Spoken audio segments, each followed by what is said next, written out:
সালামু আলাইকুম, কেমন আছেন সবাই? ইতোমধ্যে হয়তো অনেকেই জেনেছেন যে ২০২৬ সালের জন্যে কানাডার প্যারেন্ট গ্র্যান্ড প্যারেন্ট যে পিয়ার্স প্রোগ্রাম, সেই প্রোগ্রামটিকে স্থগিত করা হয়েছে। তো ২০২৬ সালে কোনো প্যারেন্ট গ্র্যান্ড প্যারেন্ট প্রোগ্রামের অ্যাপ্লিকেশন নেওয়া হবে না। তবে আগের যে অ্যাপ্লিকেশনগুলো জমা আছে সেগুলোর প্রসেসিং অব্যাহত থাকবে। বিষয়টার ব্যাকগ্রাউন্ড হচ্ছে কানাডার প্যারেন্ট গ্র্যান্ড প্যারেন্ট পিআর প্রোগ্রামে আগের অনেক অ্যাপ্লিকেশন এখনও পেন্ডিং আছে, সেগুলো প্রসেস করতে ইমিগ্রেশন অফিসাররা হিমশিম খেয়ে যাচ্ছেন। যার কারণে নতুন করে ২০২৬ সালে তারা অ্যাপ্লিকেশন নিতে চাচ্ছে না। তো এই কারণে এই বছরে যারা অ্যাপ্লিকেশন করার জন্যে একটা প্রস্তুতি রেখেছিলেন, এটা কাদের জন্য প্রস্তুতি ছিল? যারা কানাডার সিটিজেন বা পার্মানেন্ট রেসিডেন্ট, যারা তাদের প্যারেন্ট কিংবা গ্র্যান্ড প্যারেন্টকে সিটিজেন করতে চান, কানাডার পিআর প্রোগ্রামে তাদেরকে আনতে চান, তাদের জন্য মূলত এই নোটিশটি। তো কানাডাতে যারা বসবাসকারী সবার জন্য বিষয়টি গুরুত্বপূর্ণ ভূমিকা রাখবে, বিষয়গুলো জানার জন্য। তো আরও কিছু বিষয় আছে যেগুলো আমরা আপনাদের সাথে তুলে ধরবো। এই অবস্থায় কী করণীয় সেগুলো নিয়ে আমরা কথা বলবো আজকের এই শর্ট আলোচনায়। Canada pause parents and grand parents sponsorship 2026 intake. তো প্রত্যেক বছরেই কানাডার যে পার্মানেন্ট রেসিডেন্টের অ্যাপ্লিকেশন, সেগুলোর ভাগ ভাগ করা থাকে যে কোন সেক্টরে তারা কী পরিমাণে পিআর ভিসা ইস্যু করবে। ইউজুয়ালি গত কয়েক বছর ধরে প্রত্যেক বছরে 15,000 অ্যাপ্লিকেশনের একটা কোটা ছিল প্যারেন্ট গ্র্যান্ড প্যারেন্ট প্রোগ্রামে, কিন্তু এই বছরে তারা এটা পজ করে দিল। তো এখানে 15,000 প্যারেন্ট গ্র্যান্ড প্যারেন্ট এই বছরে সুযোগ পাচ্ছে না অ্যাপ্লিকেশনের। আর ফাইনাল প্রসেসিং তো আরও সময় লাগে, সেটা আপনারা জানেন। The federal government confirmed on July 15, 2026 that it will not accept any new applications under the Parent Grandparent Sponsorship Program for the remainder of 2026. Thousands of Canadian citizens and permanent residents just lost their shot at bringing parents and grandparents to Canada this year. This pause affects every prospective sponsor who hope to file a new interest to sponsor from form to receive a fresh invitation to apply this year. এখন বিষয় হলো যে 2020 সালের পরে কানাডাতে কিউতে, অর্থাৎ এখানে প্রচুর পরিমাণে ব্যাকলগে আপনার এখানে অ্যাপ্লিকেশন রয়েছে। এখান থেকে লটারি হয় প্রত্যেক বছর, সেখান থেকে মূলত 15,000 বা 20,000 এরকম শুরুতে সাধারণত প্রত্যেক বছরে 20,000-এর অধিক অ্যাপ্লিকেশন ইনভাইটেশন পায়। পরে ফাইনালি অনেক অ্যাপ্লিকেশন বাদ হয়ে যায়, কারণ ইন দ্য মিন টাইমে অনেকের অসুস্থ হয়ে পড়ে, অনেকের মৃত্যু হয়, অনেকে আবার কানাডা ছেড়ে চলে যায়। এই ধরনের কারণে দেখা 5-6 হাজার অ্যাপ্লিকেশন এমনি ল্যাপস হয়ে যায়, 15,000 ফ্রেশ অ্যাপ্লিকেশন তারা প্রসেস করে। তো এই বছরে সেই প্রসেসটাই মূলত হবে না, এটাই হলো কনফার্মেশন। এখানে বিহাইন্ডে যে সিনারিও সেটা হলো the announcement lands on top of an already massive backlog. এখানে 60,600 অ্যাপ্লিকেশন এখনও পেন্ডিং রয়েছে আগের যে সমস্ত অ্যাপ্লিকেশন আইটিএ পেয়েছে সেগুলো থেকে। Families across the country now face difficult question now about when or whether the permanent resident pathway for older relatives will reopen. What IRCC announced on July 15, Immigration, Refugees and Citizenship Canada published a formal web notice confirming the PGP Parent Grandparent Program intake pause on July 15, 2026. The department stated that it is taking these steps to maintain a well-managed and sustainable immigration system. তো immigration অফিসারদের হাতে প্রচুর পরিমাণে application, যার কারণে সেগুলো process করতে তার হিমশিম খেয়ে যাচ্ছে। IRCC confirmed it will continue processing existing application and plans to approve up to 15,000 people for permanent residency through the PGP in 2026. এই বছরে নতুন অ্যাপ্লিকেশন নেওয়া বন্ধ হলেও আগে যে সমস্ত অ্যাপ্লিকেশন অন প্রসেসে রয়েছে সেগুলোর মধ্যে 15,000 ভিসা তারা ইস্যু করবে, যেমনটি আমরা বুঝেছি। এবং 2026 থেকে 28 পর্যন্ত প্রত্যেক বছরে তাদের 15,000 করেই কোটা ইস্যু করার ক্ষেত্রে। Why IRCC pause the program, কেন এটা পজ করলো? এখানে আসলে প্রচুর পরিমাণে ব্যাকলগে অলরেডি 60,500 অ্যাপ্লিকেশন রয়েছে, এগুলির প্রসেস হচ্ছে না। এরপরে 1 লক্ষের অধিক পিপল তারা হচ্ছে ওয়েটিংয়ে রয়েছে ইনভাইটেশন পাওয়ার জন্যে, যার কারণে এই ব্যাপক পরিমাণে পিপলদেরকে রেসপন্স করাটা ইমিগ্রেশন অফিসারদের জন্য সম্ভব হচ্ছে না। এখানে কুইবেকে যারা অ্যাপ্লিকেশন করতেছেন, এখানে 66 মাস পর্যন্ত সময় লাগতেছে সেগুলোর অ্যাপ্রুভাল পেতে। তো এই ধরনের অ্যাপ্লিকেশন জমা দেওয়ার পরে 66 মাস যদি লাগে, তাহলে আপনি চিন্তা করে দেখুন যে এখানে অনেকেই কিন্তু এই মারা যায় এর মধ্যে, প্যারেন্ট গ্র্যান্ড প্যারেন্টরা। কারণ হচ্ছে তাদের তো ওল্ড এজে তারা এই অ্যাপ্লিকেশনগুলো করে, এই ধরনের ঘটনাগুলো ঘটে। Current PGP processing time at a গ্যালেন্স, একটু ভালো করে খেয়াল করুন যে এখনও আমাদের সাথে আছেন এই আলোচনায়। পিজিপি আউটসাইড কুইবেক থেকে এখানে অ্যাপ্রক্সিমেটলি 33 মাস সময় লাগে, পিজিপি ইনসাইড কুইবেকে অ্যাপ্রক্সিমেটলি 66 মাস সময় লাগতেছে।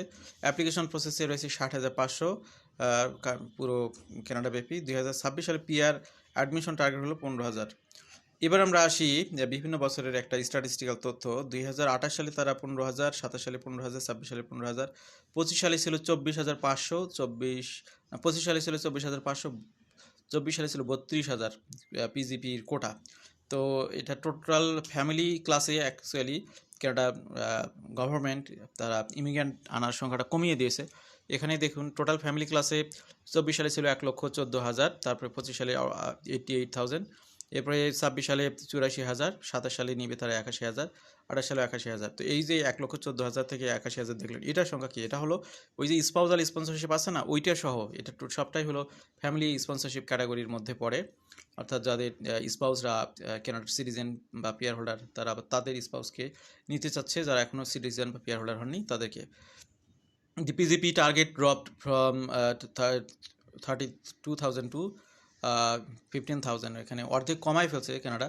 What happens to applications already submitted, যারা অলরেডি সাবমিট করেছেন তাদের কী ঘটবে? IRCC will continue processing PGP applications that were submitted during 2025 intake up to maximum 10,000 complete applications.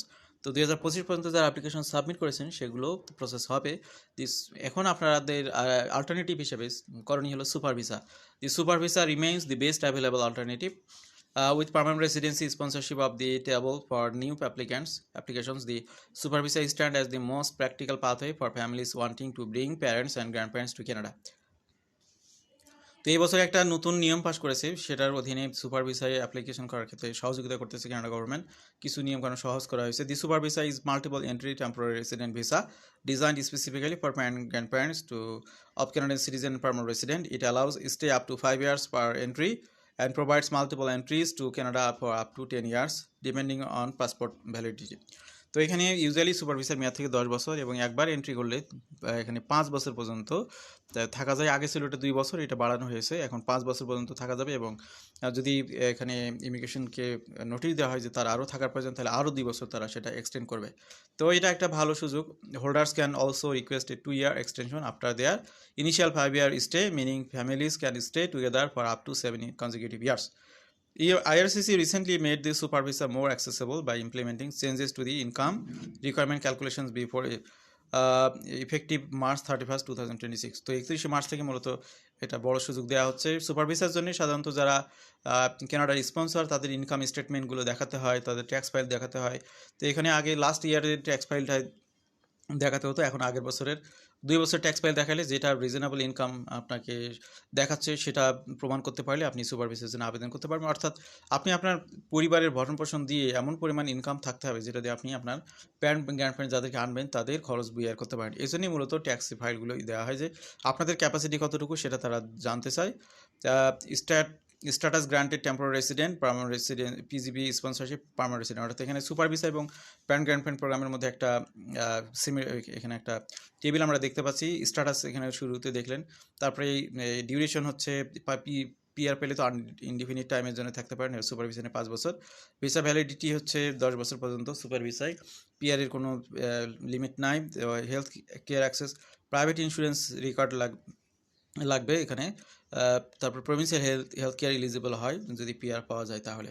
এরপর ওয়ার্ক রাইটস, এক্ষেত্রে সাধারণ সুপার ভিসা এসে কাজ করার কোনো সুযোগ নেই। এখানে পিআর হয়ে আসলে তখন কাজের সুযোগ থাকে। Path to citizenship, super visa থেকে কখনোই জীবনেও আপনি সিটিজেনশিপে কনভার্ট হতে পারবেন না। আপনার হচ্ছে পিআরে আসলে তো অবশ্যই কনভার্ট হতে পারবেন। কারেন্টলি অ্যাকসেপ্টিং অ্যাপ্লিকেশনস, সুপার ভিসাতে এখন অ্যাপ্লিকেশন নেওয়া যাচ্ছে, আর এখন পিআর ভিসা বা প্যারেন্ট গ্র্যান্ডপ্যারেন্ট প্রোগ্রাম আপাতত close. What families should do right now? Families who's planning to sponsor parents and grandparents in 2026 need to adjust their plans immediately. The most practical step is to begin super visa application, which provides the longest possible stay for parent and grandparent in Canada. Prospective hosts should gather their notice of assessment documents from the Canada Revenue Agency early in the process. The updated super visa income rules 31শে March 2026 থেকে যেটা কার্যকর হয়েছে।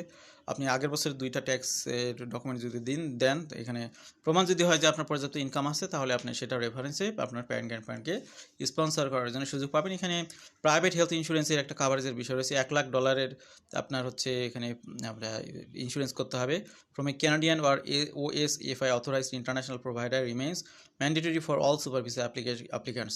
তো যারা শুনছেন ভালো করে খেয়াল করবেন যে এখানে ইন্স্যুরেন্সটা কিন্তু ম্যাটার $1,00,000, সেটা হতে পারে ইনসাইড কানাডা থেকে অথবা আউটসাইড কানাডার হলো OSFI অথরাইজড ইন্টারন্যাশনাল প্রোভাইডার থেকে আপনারা নিতে পারবেন।